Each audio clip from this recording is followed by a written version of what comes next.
나는 전능하신 아버지 하나님, 천지의 창조주를 믿습니다.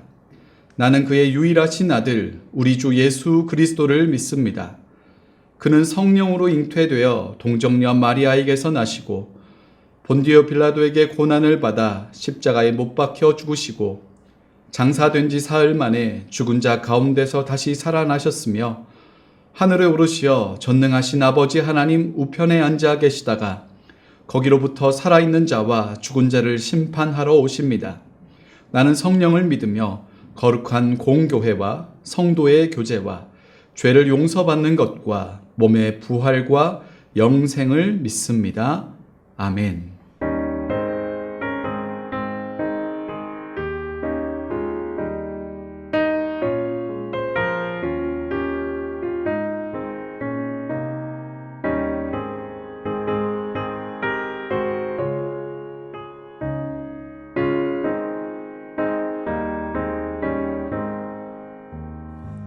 내 맘에 한 노래 있어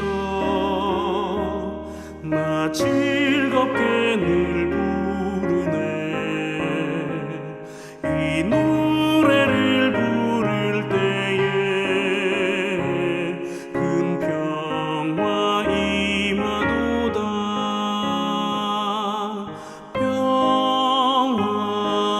평화 하나님 주신 선물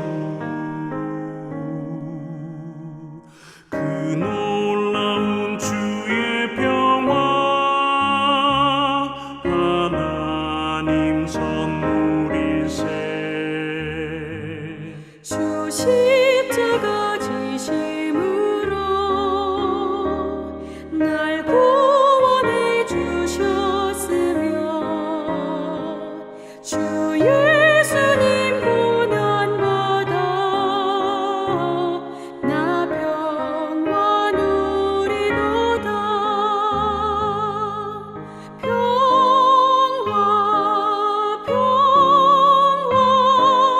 하나님 주신 선물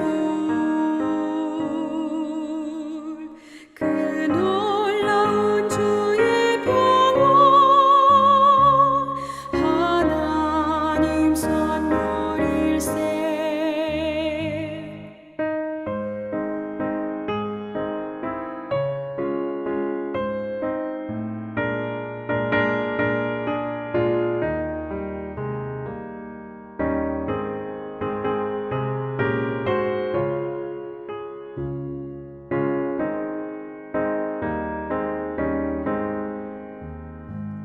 나 주님께 영광 돌려 자 평화가 넘치도다 주 하나님 은혜로서 이 평화 누리도다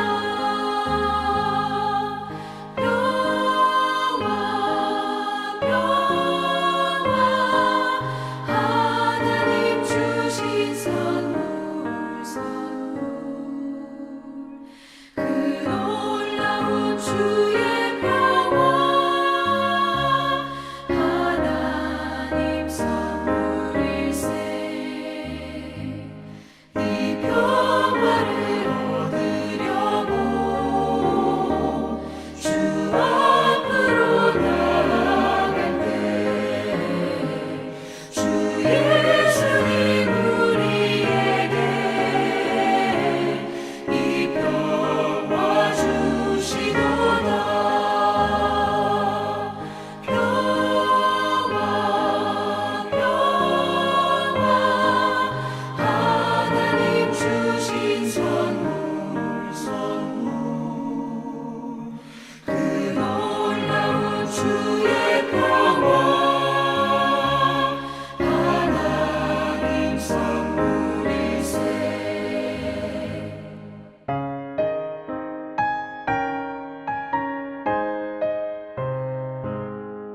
오늘 우리에게 주시는 하나님의 말씀은 신약 성경 고린도후서 5장 18절부터 21절의 말씀입니다. 고린도후서 5장 18절부터 21절 말씀을 봉독하겠습니다. 모든 것이 하나님께로서 났으며 그가 그리스도로 말미암아 우리를 자기와 화목하게 하시고 또 우리에게 화목하게 하는 직분을 주셨으니 곧 하나님께서 그리스도 안에 계시사 세상을 자기와 화목하게 하시며 그들의 죄를 그들에게 돌리지 아니하시고 화목하게 하는 말씀을 우리에게 부탁하셨느니라.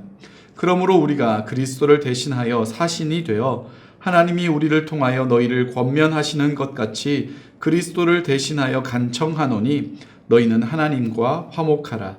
하나님이 죄를 알지도 못하신 이를 우리를 대신하여 죄로 삼으신 것은 우리로 하여금 그 안에서 하나님의 의가 되게 하려 하심이라. 아멘. 오늘 본문 5장은 4장에 이어서 이 땅을 살아가는 성도들이 당하게 되는 그 고충을 위로하면서 또 다시 오실 예수님을 기다리는 삶, 오늘을 어떻게 살아가야 하는지에 대한 이야기가 담겨져 있습니다. 이 바울은 1절 말씀을 통해서 우리가 살아가는 이 땅에서의 삶이 전부가 아니라고 설명하고 있습니다.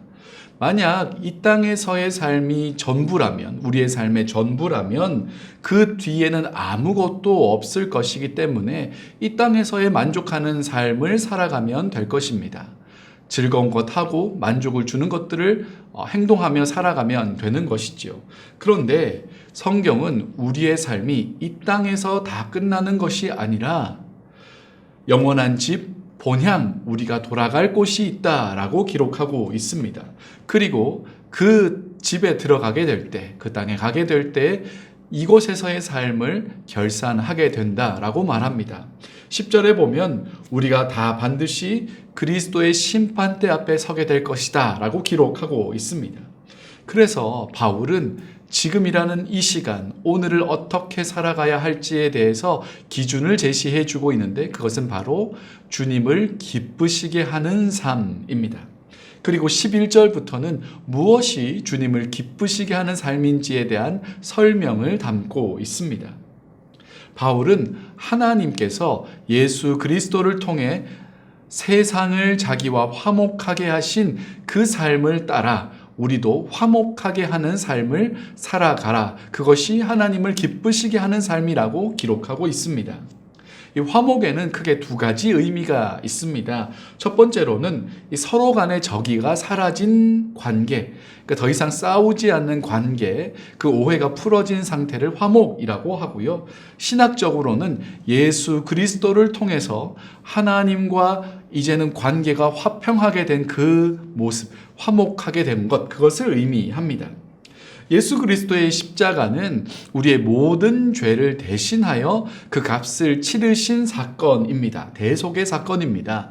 하나님께서 예수님의 십자가를 통하여서 우리의 모든 죄에 대한 대가가 치러졌다라고 인정해 주시고 우리를 다시 맞이해 주시고 우리가 하나님을 아버지라고 부를 수 있게 해 주셨습니다. 이것이 화목의 완성이죠.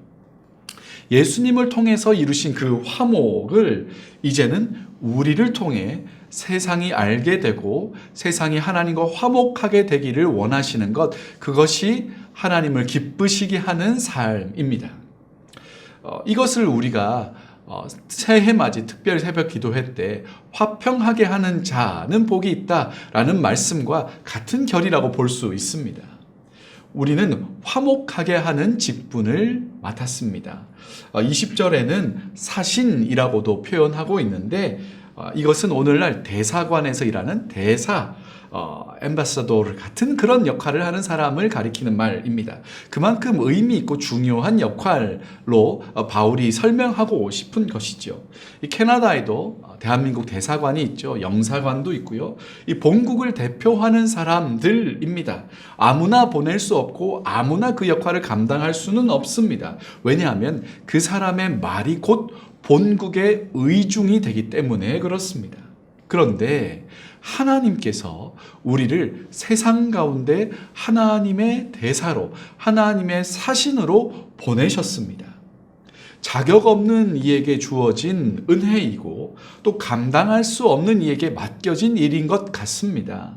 그러나 하나님께서 맡기셨다는 것은 그것을 감당할 수 있는 힘과 능력을 하나님이 친히 공급해 주시겠다는 약속이기도 합니다. 그래서 맡은 자에게 구할 것은 힘과 능력이 아니라 하나님께 대한 충성, 하나님께서 그것을 이루실 것이라는 신뢰, 그것인 줄 믿습니다. 하나님의 마음을 헤아리고 그것에 순종하며 나아갈 때 하나님은 그것을 감당할 힘과 능력을 주시는 분이십니다. 그렇게 우리에게 주어진 역할은 예수께서 이루신 화목을 세상이 알도록, 세상이 볼 수 있도록, 세상이 들을 수 있도록 그들의 눈높이에 맞추어 복음을 전하는 것이죠. 다른 말로는 선교라고도 할 수 있습니다. 아직 예수께서 이루신 이 놀라운 화목의 역사를 경험하지 못한 이들에게 그들의 눈높이에 맞게 보여주고 들려주고 경험하게 해주는 역할, 그것을 감당하는 것입니다. 말로도 복음을 전할 수 있습니다. 일목요연하게 잘 정리된 복음을 제시하는 것 너무너무 중요한 일입니다. 그것을 잘 알고 이해하고 있는 것도 참 중요합니다. 그런데 복음을 듣는 사람들은 복음 자체와 함께 그 복음을 전달하는 사람을 주의 깊게 봅니다. 그가 전하는 복음과 그 사람의 삶이 일치하는지를 유심히 살펴봅니다. 이 사람이 전하고자 하는 복음과 그것을 전하는 방식이 같은 결을 가지고 있는지 잘 살펴본다는 이야기입니다. 그래서 복음을 전하는 이의 삶과 복음을 전하는 방식이 참 중요합니다. 그래서 복음을 전하는 데에는 많은 시간과 노력 그리고 인내가 필요합니다. 이 선교지에서 복음을 전하시는 선교사님들을 보면 우직하게 그들 곁에서 좋은 이웃이 되려고 노력을 하고 그들의 필요를 채워주고 때로는 오해를 받고 피해를 받는 일들이 많음에도 불구하고 안갚음하려 하지 않고 자신의 시간과 물질과 에너지를 그들을 위해 오롯이 쏟아붓는 것을 보게 됩니다. 더 간단하고 자극적이고 효과적으로 복음을 전할 수 있겠지만 그 결과는 복음을 받아들이는 것이 아니라 그 이벤트에서 주는 혜택만 받으려 하는 경우를 많이 경험했기 때문입니다. 그래서 시간이 걸리더라도 천천히 꾸준히 복음을 살아내는 삶을 통해 그들에게 복음이 무엇인지를 깨닫게 해주고 복음 자체의 진정성을 받아들일 수 있도록 하는 것이죠. 우리 선교사님들을 위해서 꼭 기억하시고 기도해 주시기 바랍니다. 하나님과 화목하게 하는 이 복음을 전할 때에는 그 방식도 평화여야 합니다. 이 로마는 힘으로 억누르면서 팍스 로마나 로마의 평화라고 억지로 만들어내었지만 그것에 눌려있던 사람들은 언제나 로마로부터 벗어나기를 갈망했습니다. 그러니 그들이 말하는 팍스 로마나 로마의 평화는 거짓된 평화였습니다. 복음은 힘과 칼과 무력으로 짓누르는 것이 아닙니다. 낮아짐과 섬김, 희생을 통해 이루어지고 전달되는 것이 복음인 줄 믿습니다. 이것은 미련해 보이나 가장 확실한 하나님의 역사의 통로가 됩니다. 저는 목사로 부름을 받으면서 완전한 복음을 온전히 전하는 목사가 되겠습니다. 하나님 나를 그렇게 인도해 주십시오 라고 기도했습니다. 지금도 그것을 위해 기도하며 또 노력하고 있습니다. 예수님께서 이루신 복음은 완전합니다. 하나님과 우리를 화목하게 하는 그것에서 조금의 부족함도 없이 완전히 이루신 복음의 사건입니다. 그런데 그 완전한 복음을 전하는 교회, 그것을 전하는 사람들 때문에 복음 자체가 왜곡되게 전달될 때가 많다는 것을 알게 되었습니다. 참 슬픈 현실이죠. 그래서 오늘 우리의 삶이 너무너무 중요합니다. 오늘 내가 하는 선택, 오늘 내가 하는 말의 단어들, 오늘 내가 만나는 사람들에게 대하는 태도들, 내가 일하는 방식이 참 중요합니다. 나의 삶의 걸음을 통해 하나님은 화목의 복음을 전하게 하시기 때문입니다. 생각보다 우리는 중요한 사람들입니다. 중요한 일을 하고 있는 사람들입니다. 오늘 하루를 살아갈 때 내 삶이 화목하게 하는 이 복음을 전하는 그 대사에 기준에 부합하는지를 생각하시면서 선택하시고 또 살아가실 수 있게 되기를 소망합니다. 쉽지 않죠. 그러나 믿음으로 한 걸음 내딛어 순종하려 할 때 하나님께서 우리를 귀히 여기시고 우리의 삶을 예수님 닮은 모습으로 빚어 가실 줄 믿습니다. 그리고 그것을 잘 감당할 수 있도록 그리스도의 사랑이 우리를 강권하시고 인도해 주실 줄 믿습니다. 오늘 평화의 길을 걸으며 화목하게 하는 직분을 잘 감당하는 하루, 그런 우리 교회가 되기를 간절히 소망합니다. 그래서 우리의 삶의 걸음을 통해 우리가 믿고 우리가 고백하는 예수님을 우리 주변에 있는 사람들이 왜곡 없이 보게 되기를 간절히 소망합니다. 힘들고 지칠 때, 위로가 필요할 때, 평화가 필요할 때 우리가 떠오르고 우리가 전하고 우리가 믿고 우리가 찬양하는 그 예수님을 떠올릴 수 있게 되기를 소망합니다. 주님은 우리의 삶을 통해 이 땅 가운데 평화를 이루시고 화목하게 하는 복음을 전하게 하시는 줄 믿습니다. 그 복음의 길을 걷는, 화평의 길을 걷는 우리 모두가 되기를 간절히 소망합니다. 기도하겠습니다. 하나님, 죄로 인해 하나님과 단절될 수밖에 없었던 우리를 그리스도 예수의 십자가를 통하여 온전히 화목하게 해주신 하나님 감사드립니다. 그리고 그 화목의 복음을 오늘 우리의 삶을 통하여 우리의 이웃들에게, 직장의 동료들에게, 친구들에게 전하게 하심이 감사합니다. 감당할 수 있는 능력과 하나님 그런 힘이 우리에게 없사오나 그것 친히 주님께서 허락해 주시고 부어주실 줄 믿으며 오늘 하루 우리의 삶의 모든 선택을, 생각의 기준을 화목하게 하는 복음을 맡은 자로서 기준을 삼고 살아가는 우리가 되게 하여 주시고, 하나님 어그러지고 갈등하고 있는 이 세상 가운데 참된 화목과 평화를 이루어 나가는 그런 기도의 씨앗을 심고 복음의 씨앗을 심는 오늘 우리의 삶이 되도록 주여 인도하여 주옵소서. 이루실 주님을 믿고 의지하며 예수님의 이름으로 기도하옵나이다. 아멘. 하늘에 계신 우리 아버지, 아버지의 이름을 거룩하게 하시며 아버지의 나라가 오게 하시며 아버지의 뜻이 하늘에서와 같이 땅에서도 이루어지게 하소서. 오늘 우리에게 일용할 양식을 주시고 우리가 우리에게 잘못한 사람을 용서하여 준 것 같이 우리 죄를 용서하여 주시고 우리를 시험에 빠지지 않게 하시고 악에서 구하소서. 나라와 권능과 영광이 영원히 아버지의 것입니다. 아멘.